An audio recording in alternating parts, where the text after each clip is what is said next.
Starting and running a business is hard, but you don't have to do it alone. Whether you're an established business owner or thinking about starting a side hustle to earn extra income, I am here to teach you how to show up as your unfiltered self, level up your business, and thrive as a mompreneur. Let's embrace the chaos and start enjoying the journey together. I'm Amy Traw, and you're listening to the Motivated Mompreneur Podcast. Welcome back into the Motivated Mompreneur Podcast. I am joined by Kristin Morris today, and we are talking all about just the business ecosystem, signature offers, launching, all of the nitty gritty that goes with business, but having a strategy is key. So before we dive in today, I would love to welcome in Kristin to the podcast. Thank you so much for having me. It's great to be talking with you today. So before we dive in, tell us more about yourself, who you are, what you do, and who you serve. Brilliant. So my name's Kristin Morris, and I'm a business and marketing strategist. I'm based in Jersey and the Channel Islands, and I'm a mom as well. I have 3 daughters. I have twins who are 11, and then another daughter who is 6. So very busy, but it's important for me as an entrepreneur to be able to build my business around being able to be there for the children and look after the children. So my entrepreneurial journey started back when the children, the twins, were born, and we have that kind of inevitable moment of, will I go back to work or will I stay at home with the kids? And just cost wise, it made more sense for me to give up doing what I was doing. And so my entrepreneurial journey began. I love it. It's amazing how many moms almost become accidental entrepreneurs. I don't even know if that's the right term, but you're really diving in going, what is really a priority in my life? How can I make this work? And that's what I love about moms running their businesses. We figure it out. And that's exactly what you did. So cheers to you. Like, kudos. That is incredible. And you are proof that it can be done. So tell me more about business ecosystems. What does that term mean? Yeah, so that's the term that I use with my clients. It's all about bringing people in through your sales funnel. So where they're starting to become aware of you and your services and what you do, that top of the sales funnel. And then so you bring them in through the lead generation process where they're getting to know you and getting to like you. But then once they're in and they're ready to purchase from you, you have to have this ecosystem created so that you're going to welcome them in at whatever stage they are in at their journey and have something for them. So you'll have people who are right at the beginning stages of their journey, whether it's business or whether you're a life coach or a health coach. You'll have people who are at the beginning of the stages and they need sort of basic beginner level products. And then you'll have people who are advanced and they're ready to take the higher step with you. And so to have something that you can share with them and sell to them at every level is the business ecosystem. Oh, so important because you're meeting them where they're at. You're meeting their needs. And let's face it, that's the goal of every business is to serve. And by serving, that's where we generate our profit. And so even taking a step back, what is your number one strategy for just generating that awareness? Oh, absolutely. So you have your social media pages that you run yourself, and then you have other people's groups and social media platforms that you can go in and interact with people, kind of meet people in those groups. So say if you join a large group where your ideal customer might be hanging out, you can actually use the search function to go in and find keywords relating to the problem or the service or the offer that you have. Find people who are talking about having the problem or asking questions relating to what you do. And then you can go in and start answering their questions and building those relationships. So that's a really great way. And then, of course, you have your ads. So there should always be if you're going to run paid ads, there should always be a purpose, a drive for the ads, like to bring them onto your email list, because you don't want them just to come onto your social media pages, because that's not really going to hold on to them and get the ROI that you need. Oh, I love that because some of the things you said right there are so key. Answering the questions, that's going to build your authority. That makes you the expert in their eyes. And also, you mentioned relationships, and that's all sales are relationships. Gone are the days of being sleazy and spammy and this and that. We all still get those cringe-worthy direct messages that are, hey, I have this, buy it. And it's like, I don't want to buy it. I don't even know you. And I So think we've yeah, all been there. definitely the equivalent of walking up to someone at a cocktail party, thrusting your hand in their face and saying, "Hi, I'm Kristin, buy my thing." And Right. it just doesn't work online, and it doesn't work in person, doesn't work anywhere. Exactly, exactly. I love that. And two, you mentioned, have a purpose behind your ads. If you're going to throw money into something that's paid, such as ads, use it to build your email list. Because as we were talking before we hit record, email lists and your list that you own are one of the most underutilized, in my opinion. I see that all the time with my clients. They're putting all their eggs in the social media basket. Do you see that as well? Definitely, because I think people look at people with lots of followers and those vanity metrics, the number of followers, and they think that's where you need to go to be successful. But actually, having the email list is so much more important for your business, because only about 6% of your social media followers are going to see the content that you're putting out every day. But in an email list, a well nurtured, engaged email list, it can be higher than 50% of the people who you're emailing are going to be opening and looking at your content. I always say it's a bit like going and building your house on someone else's land when you're having only social media as your business base. So you might get away with it for a little while. They might not notice that you've put this house up in the back corner of the field, but someday they're going to come and tear it down, and then you won't have a house. And it's same thing with your social media page. You can lose that at any time. It's happened to me in the past, where someone's come in, hacked my account, took it away, and there went the whole business and all of my photos and followers and all the things, set up two-factor authentication.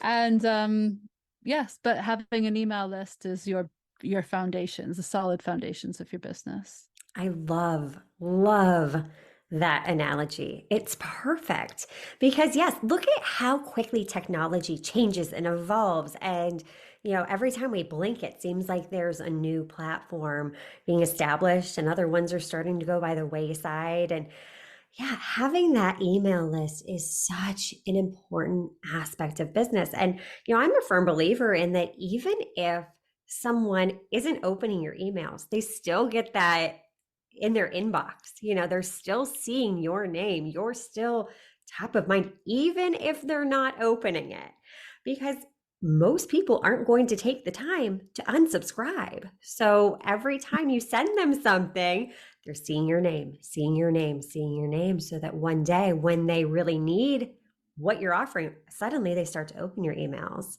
And then you can really start to nurture them as well. And that's where you grow. It's planting the seeds and nurturing them and watering them and giving them the right amount of sunlight. And then one day they start growing. And it's a beautiful process. You might hit that one magic subject line that gets them to open up, Yes. and then that's it.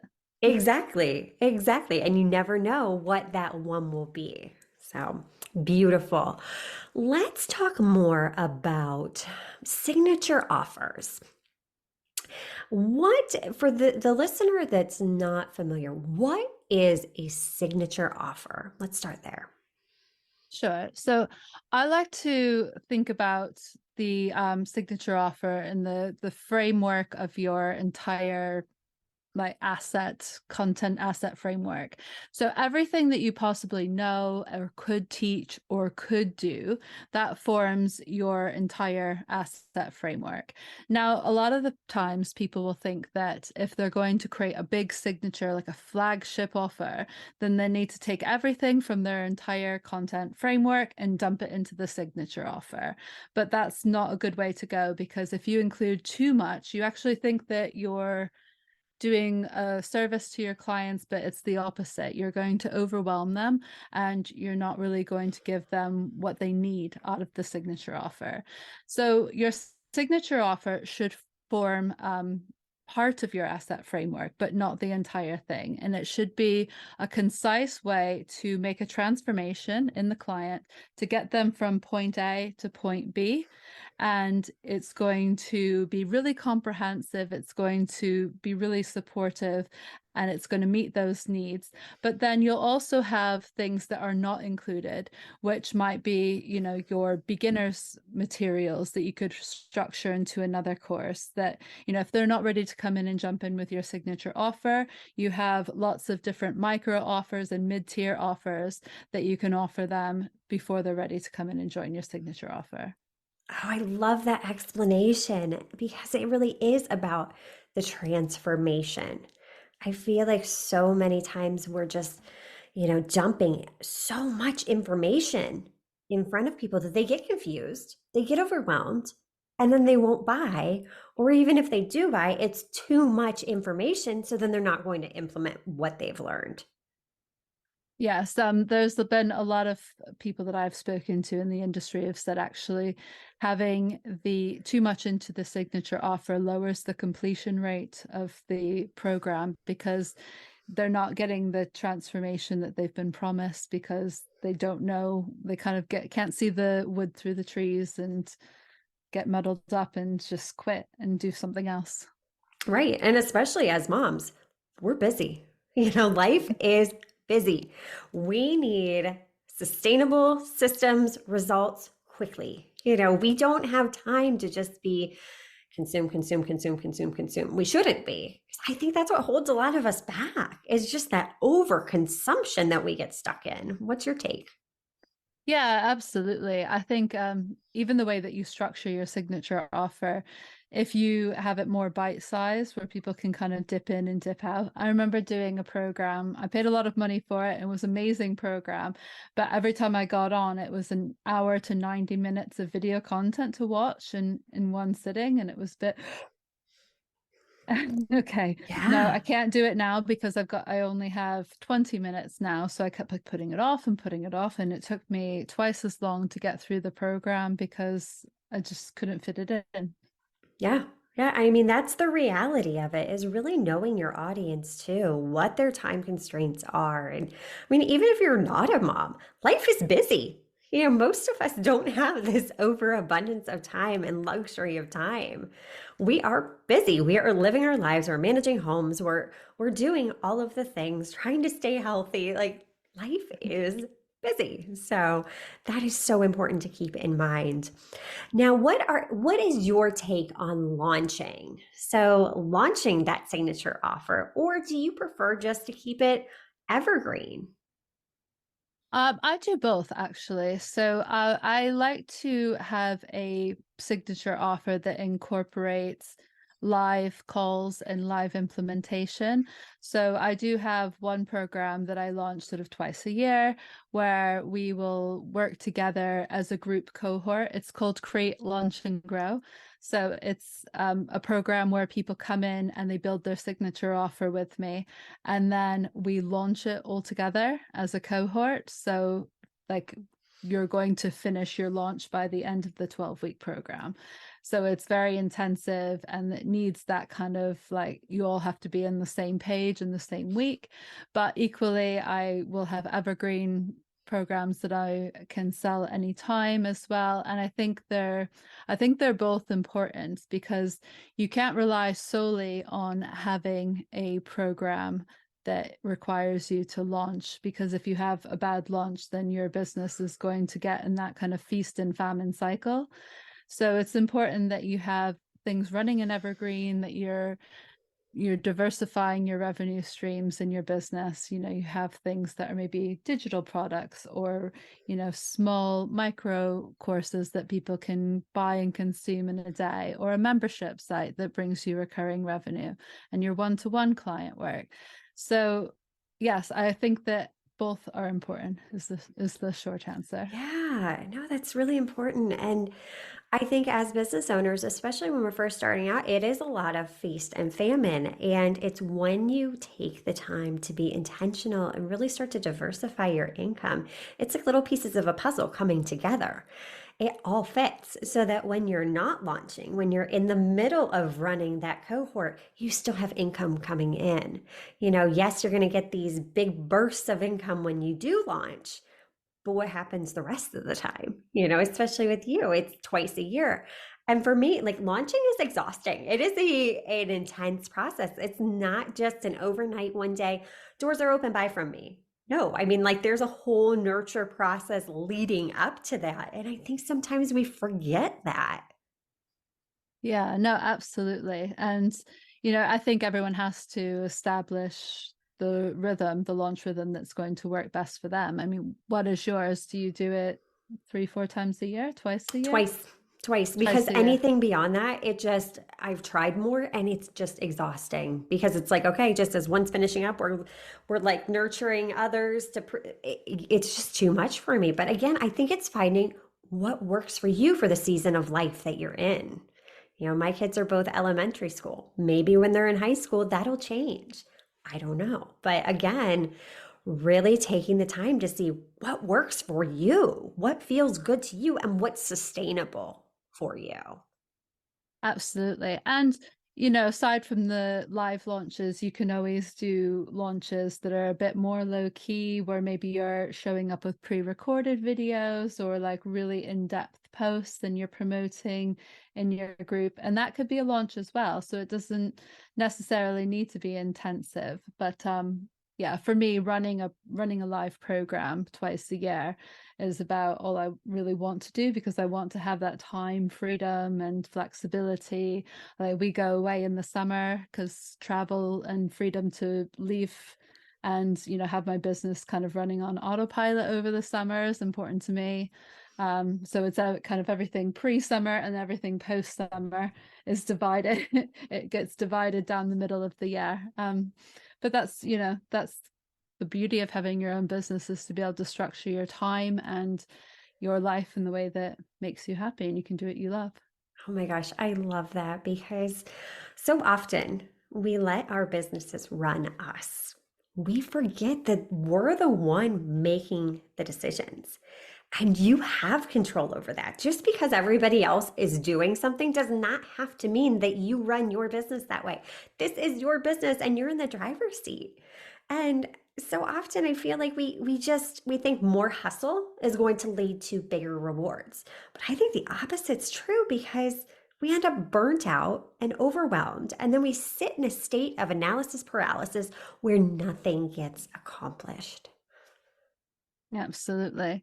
And, you know, having the kind of hard and fast boundaries for yourself and your business are important. Like for me, I know that like 24th of July, we're off until the 3rd of September, and I don't want to have any live programs running in that period. So, or, you know, I'll have one-to-one clients, but it's not going to be like intensive. I have to work every day. My launch for September will be already mapped out and the program will already be recorded when I go away, so that I know that I can come home and press play and it's all going to be automated. So I think that's the beauty of having systems and like the planning in place, that Oh, you I can kind of structure it that way. Yeah, yeah, exactly. And boundaries are key, you know, really identifying, okay, what are my values? What are my boundaries? Because if there's a malalignment of those, it doesn't end well. So, really sticking to those boundaries, it's hard at first. But once you identify how you want your business to run, what are those hard and fast boundaries that you need to maintain?